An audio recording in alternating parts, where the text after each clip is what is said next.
Okay, welcome friends. Thank you so much for being here. This is Continue Freedom, and if this is your first time here, welcome aboard. Be sure to hit that subscribe button, hit that like button, hit the notification bell, leave comments, share the video.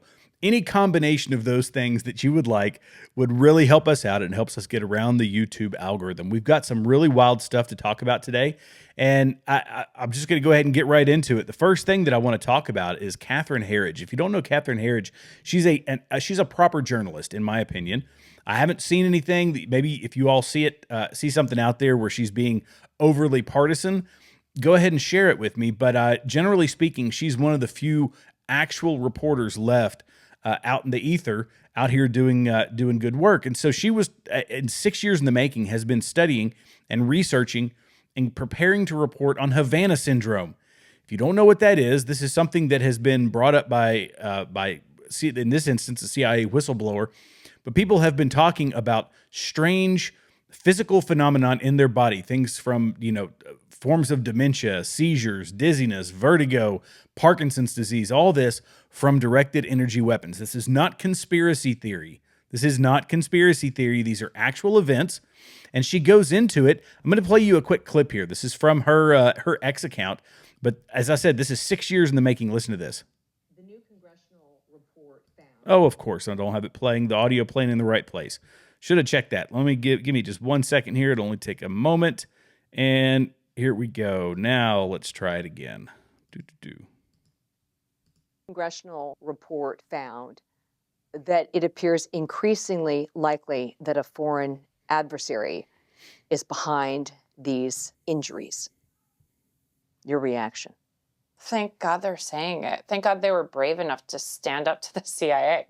The intelligence community has attempted to thwart congressional investigative efforts to uncover the truth at every turn. I mean, that sounds like a government cover-up. It's a cover-up, and it's terrifying, and it should be terrifying to all Americans. Is it reasonable to think that the intelligence community doesn't want to acknowledge a foreign adversary? Yes. Because then they would have to do something. Yes. And it's complicated with Russia, right? One theory we bet around is it possible that's Russia and China? Is it possible that, one country created it, sold it, or gave it to another country? After so many years of quiet advocacy, why come forward now? Because the CIA is betraying, and not just betraying, but like making friends of mine and my life a living hell. I want them to stop denying what is happening to us. And so there can be opportunities to collect the information that we need so that we can prevent this from happening to more people. Okay, look, I will put the link to Catherine Herridge's X account in the description of this video. Go and check it out. This is a huge deal. Havana syndrome is something that's been talked about for a very long time, but we've got CIA people that have been reporting these strange anomalous health incidents, or AHIs, I believe is how they refer to it. And this person was medically retired because of it, splitting headaches, all this wild stuff, and it's coming from direct energy weapons. I know that sounds crazy and it sounds space age and you think it's nuts, but mark my words, if Catherine Herridge is reporting on this, there is more information available on it. I'm not going to get into all the details because I could honestly do a whole show. I just want you to know this is a thing. This is not a conspiracy theory. This is something that has been happening for several years now, and she's been researching it for 6 years. I'm more or less bringing awareness to it. It's a teaser. Go and check it out on her X account, Catherine Herridge. I'll link it in the description below. So let's do a quick turn here when we're talking about the federal government. Let's go ahead and talk about the people that are jumping ship with the Joe Biden presidency. I'll be honest, I kind of like seeing this, but they're running away. They're running away from it. In this instance, U.S. Attorney Matthew Graves is going to step down before Trump inauguration. Matthew Graves, the U.S. Attorney for the District of Columbia, will be resigning from his role effective January 16th, 2025, just days before President-elect Donald Trump is inaugurated. Graves said in a statement, "Serving as the U.S. Attorney for the District of Columbia has been the honor of a lifetime.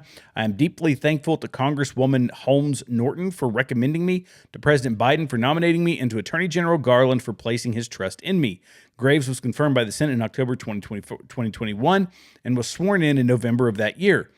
This also comes, by the way, in the midst of Director Wray, who is also stepping down as the FBI director before Donald Trump takes office. Let me tell these folks something. You can step down, but it will not protect you from the law. The law knows no borders, no boundaries. The law is the law is the law is the law. And you're talking about people that were trying January 6th people. You're talking about folks that were involved in the January 6th insurrection, i.e. Christopher Wray and his involvement with his FBI agents that he had at the scene, that we now know they had at least 20-something. But if you listen to Congressman, his name just left me. I didn't put it in my notes. The guy from Louisiana that used to be the former cop, he said he believes there were upwards of 200 people in the employ of the Federal Bureau of Investigation on January 6th, and they think, well, I'll just step down. That's not going to protect you. It's not going to shield you. If you did something illegal, Donald Trump is putting together a coalition that will go after you. Not because it's out of political vengeance, but because it's out of law and order. So, fine. You want to step down? Go for it, man. You got that right. You want to do it as a symbolic gesture to say, I'm not going to support Donald Trump? That's fine. But the Biden administration is circling the wagons when it comes to their staff and it comes to their cabinet. And his cabinet, this is actually from back on the 17th, so it was now been almost 2 weeks ago. But Biden cabinet officials stand by the statements of support as term draws to a close. What support? It's the support that Joe Biden wasn't cognitively declined. This has been making its way around the news that everybody says, in fact, I think it was at MSNBC or it was ABC, went after their own network. Maybe it was CBS. It was one of the networks. One of the commentators today came out and said, they were lambasting their own network for not reporting more accurately on Joe Biden's cognitive decline. And now they're circling the wagons around the cabinet saying, you're going to support us, right? You're going to tell people that he wasn't cognitively declined, even though he probably wasn't in the meetings in the Situation Room, even though he wasn't in all the meetings that he was supposed to be in. Christopher Wray, we know, lied. General Milley, we know, lied. People have been lying in order to keep up appearances to we the people, to mislead we the people. And we had a cognitively declined, mentally deficient president, and the staff was allowed to run this country. Unelected bureaucrats were allowed to run this country for what now seems like almost 4 years. He was losing it when he came into office. This is why he spent over 40% of his presidency on vacation. He had to take a break seemingly every week or two. Why he's falling asleep in meetings with world leaders. And they're asking their cabinet, don't come out against us. Whatever you do, don't let the charade end. Mark my words, somebody's going to come out. Once Trump gets into office, somebody's going to come out and say, I knew it. We saw it. We saw it in the first year. And this guy was not running the country. And all we need are some whistleblowers, just a few whistleblowers to come out and tell us who was actually making decisions, who was making the decisions for the Department of Defense, who was making decisions for the FBI, who was making decisions for the Department of Agriculture, who was making decisions for the Department of Education, who was making decisions for all these ridiculous policies that have come out, these ridiculous executive orders, i.e., letting all of these death row inmates, granting them clemency. It's not Joe Biden that's doing it. Joe Biden is done. In his head, he is done completely. Who's doing it? Whistleblowers, come out. You'll be a hero to the American people if you come out and tell us who was actually doing it.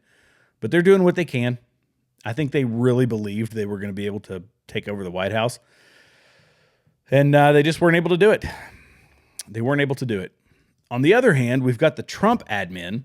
So Susie Wiles has come out and told everybody to shut up, basically. Like, stop talking. This H-1B visa thing is a part of the reason for this. There's a divide amongst the Trump camp, amongst the MAGA Republicans and the conservatives and the people from the left that came, that voted for Donald Trump, the more of the centrists, all over these H-1B visas. And accordingly, well, let me just read this. Incoming White House Chief of Staff Susie Wiles has reached out to the nominees selected by President-elect Donald Trump for cabinet positions to refrain from posting on social media as the confirmation hearings get started in the Senate after the winter recess. Wiles suggested a memo obtained by the New York Post that cabinet nominees not post without getting approval from the incoming White House counsel.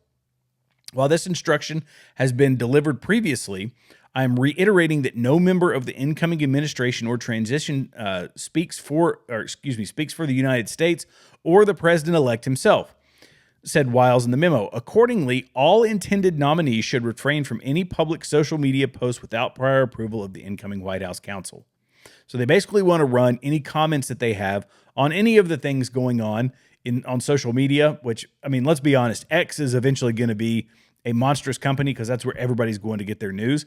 And on X itself, the division is wild. People are taking, I kind of see this as people they focused in on this H-1B visa thing.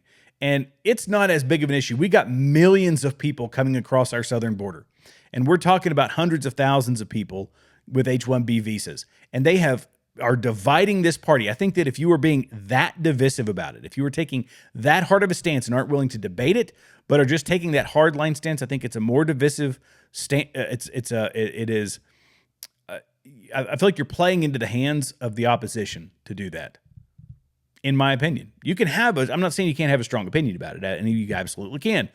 But to say that H-1B visas is the end all be all and that anybody that doesn't support your stance on H-1B visas should be booted out of this coalition, has no place in this government, has no place in policymaking, has no place has no seat at the table. I think that is a moronic stance.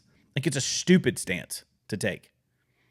But this comes from the vitriol that we have, this not vitriol, but this eagerness that we have to change this country and send it in the right direction. Or let's put it in the balance. Let's put it on the scales. Are H-1B visas the thing that are gonna, make or break this country? No. I get your policy stance. Americans first. Totally agree with that. But to say that anyone who fights for H-1B visas or says that H-1B visas should be a thing, that all of a sudden we got to kick you out of the club, that's ridiculous. That's ridiculous. It's the absolute least of our worries. Not the least, but it's lower on the scale than government spending, than government overreach, than the southern border. That's the problem. Let's focus on that. We can walk and chew gum at the same time, but stop dividing this whole massive national movement. I mean, it's like, what are you, part of the op? Is that what it is? Good grief. It's ridiculous. So anyway, Susie Wiles is telling everybody to shut up. And, I teeter. My opinion on this teeters. Let people speak if they want to speak.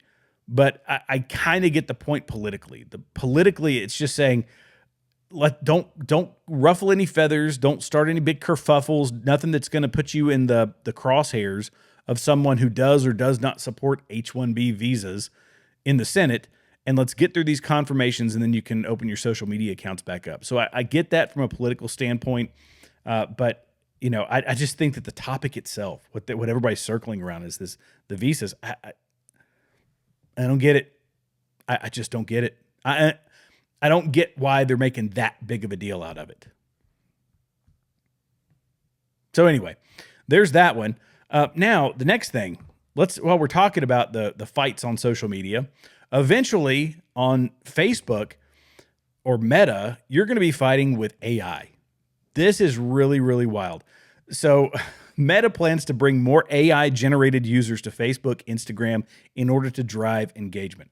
So let's think about all the arguments and the fights that we have on social media with folks, the debates that we have. Imagine this, and there's already, by the way, I think 100,000 is what this one said, but there's already AI with accounts, with, they look legit. They're out there pushing engagement on social media. Look, this is a different form of grooming, in my opinion. I believe this is grooming on a different scale. It's going to be easier. Part of it is it's grooming us to talk to AI. So if we talk to AI on social media, people spend hours on social media a day. I know I do, to research for shows, but it's going to make it easier for you to talk to AI at McDonald's or AI at Walmart or AI at Target. Whenever you're going to the checkout counter and you're having a conversation with your attendant or your checkout lady or your whatever. Get you used to talking to AI. So it's grooming you for that. But, these people, they're leading us into a dystopian nightmare where our conversations on social media, you're not going to know, by the way. You won't know that you're having a conversation with a normal person or with AI. I think this is manipulative to have AI masquerading as actual human beings on your social media platform.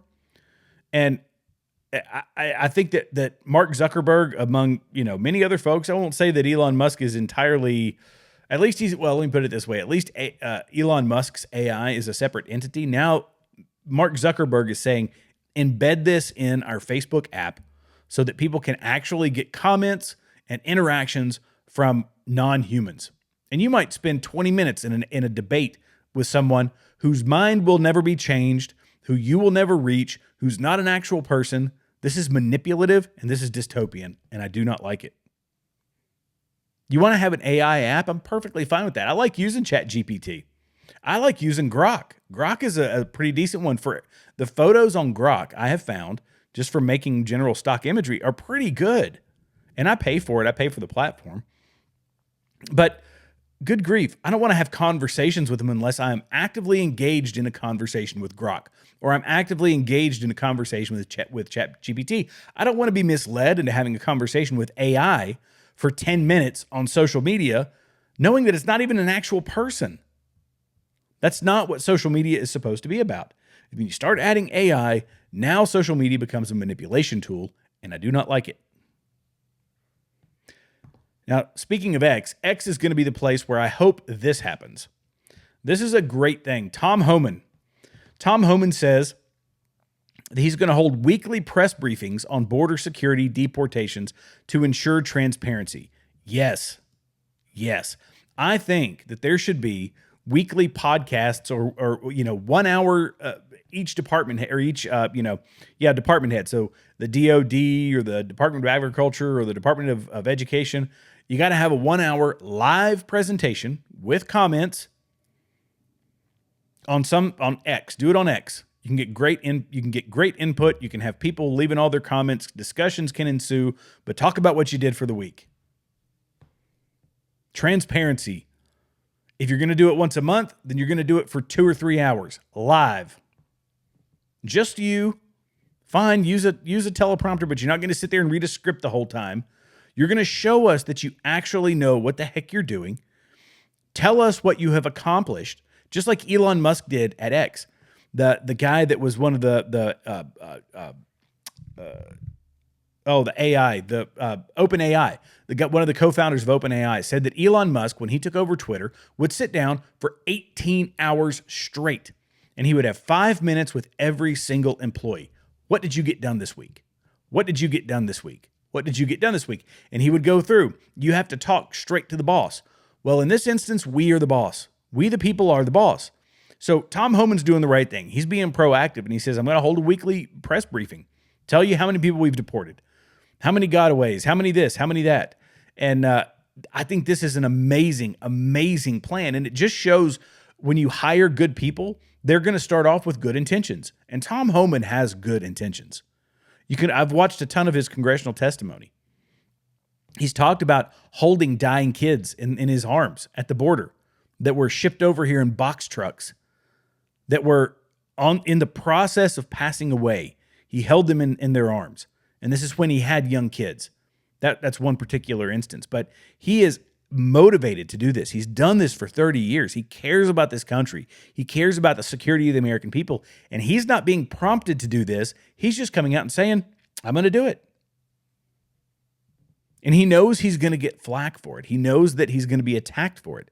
But he doesn't care because it's his duty, it's his responsibility, and that's why I have an immense amount of respect for this guy. I truly, truly do. Wow. Congratulations to him for he's the first one I've seen that's going to do it. Now let me see Kash Patel come out and talk about all the documents that he's going to release each week. Let me talk about Pete. Let's listen to Pete Hegseth and tell us, what he's going to do in the DOD to fix things each week. Be accountable to the American people. It's an hour out of your day. I get it. It's busy. You got a ton of stuff going on. Ridiculous work schedule. But at the end of the day, you're responsible to the American people, whether you're a cabinet member or not. Yes, you report to the president, but the president reports to us. So I'm all about transparency. Oh, it's fantastic. Fantastic. Okay, so the last thing we're going to talk about is it's actually a sad. This is a sad note. But aging LGBTQ population is often lonely and isolated, the AARP survey says. This is sad. As many in the LGBTQ community reach older age, they often find themselves alone and isolated, according to the recent AARP survey. The Washington Post reported that they talked about one guy, he's 71, who's been through the gamut, spending much of his older age alone, has a similar experience to those surveyed. He contracted HIV, the virus linked to AIDS, in 1986. That was just the beginning. He suffered from depression, heart disease, diabetes, non-Hodgkin's lymphoma, kidney cancer, prostate cancer. Since then, he's been in the hospital 5 times in 2023 alone. He grew up in Alaska but moved to Seattle. Talks about how it's difficult to maintain relationships. It talks about how he becomes mentally exhausted. They surveyed 2,200 LGBTQ adults over the age of 44, and 48% reported feeling isolated. 45% said they were living alone or without a stable relationship. 80% said they feared it would get worse as they age without friends, family, or a support network. A lot of them won't be in a relationship, and even fewer will have children or grandchildren. Well, in an LGBTQ relationship, you can't have children, especially if you're transgender and you go through the transgender operations. You are sterilizing yourself. The family safety net that applies to most in society doesn't usually apply to them, according to the survey. This is so, so sad. I feel as though this is people being led down a delusional life path and a delusional path in life. And as a result, they are put into this minority group. I've said it before that if you're a transgender person, as an example, it's a mental health issue. It is gender dysphoria. It's like a lot of people have mental health issues. It's a mental health issue. And instead of treating it, instead of helping it, instead of allowing it to take its course, we lean into that mental health disorder and we drive people into loneliness. We drive people into a situation where they can't have a normal relationship, where they can't do what they were biologically created to do, i.e., men to have relations with women and have children. So we instead drive them into an unwinnable situation. And these are the victims of our current ideology, an ideology that's been going on for this gentleman since the 80s. Saying, no, I just want to live as I am. He didn't have someone that said, let's get you some mental health help. Let's get you some counseling. Let's get you into a situation where you can quantify and understand this situation that you're in. And let's help you get out of that situation so that we can improve your mental health. No, it's people that lean into it, or somebody that runs away and goes to another place where it's accepted, like Seattle, and they end up old, alone, without children. And it's honestly, it's on us, and it's on the people around them as much as it is that person. I understand mental health issues. Depression, as a prime example. Depression can feel like an inescapable thing. It's your own willpower. People say, oh, depression's just a this, it's just a that. They don't understand what it is when you're in a deep depression. They don't understand when you feel trapped by your own mind and you're ruminating about all the things that are going on that are making you depressed, or the things that you're doing that are making you depressed. They don't understand that rumination. They don't understand the difficulties of getting out of a depression. But it can be done, and it doesn't have to be done with drugs and trying to rewire your brain. And you don't just run away from the problem. You address the problem. And you get out of that situation. I speak from experience, my friends. I speak from experience. Not with LGBT stuff, but with depression. But we're leaning into it with LGBTQ people. We're leaning into it with transgender people, and now we have them alone, sad, in a horrible state at the end of their life. I feel for these people. I truly do. A lot of them are militant. They're angry. They're ticked off. They're pissed off at the world because they won't accept them, because they have been told they should be accepted. And we accept them as individuals. We accept them as people. But we don't accept a mental health condition. That's not benefiting anyone. It's not benefiting them. It's not benefiting society. We should want what's actually best for them, not what's going to make the pharmaceutical companies millions of dollars off of them, not what's going to make them popular momentarily on social media, only to be left alone when they're old and when they've served their purpose of our social movement, which is what this is, in my opinion. God bless them. All right. Thank you all so much for watching. I hate to end on a bad note, but that was a tough one. That was a tough pill to swallow. When I saw that, I was like, man, this is maybe young people who read things like this and hear things like this will understand what the end of that supporting or not supporting. What's the word I'm looking for? Enabling a mental health issue, enabling it over the duration of their life, and to the point of telling them that's how they are identified, that's that most important thing about them, that this is how it ends when that happens. Alone, sad, no children, no family. That's not what this is about. It's not what we're supposed to be about. We should be trying to help these people, help them get out of this mental health crisis. And on that note, thank you guys. Love y'all. I'll see you in the next episode. God bless you. God bless America.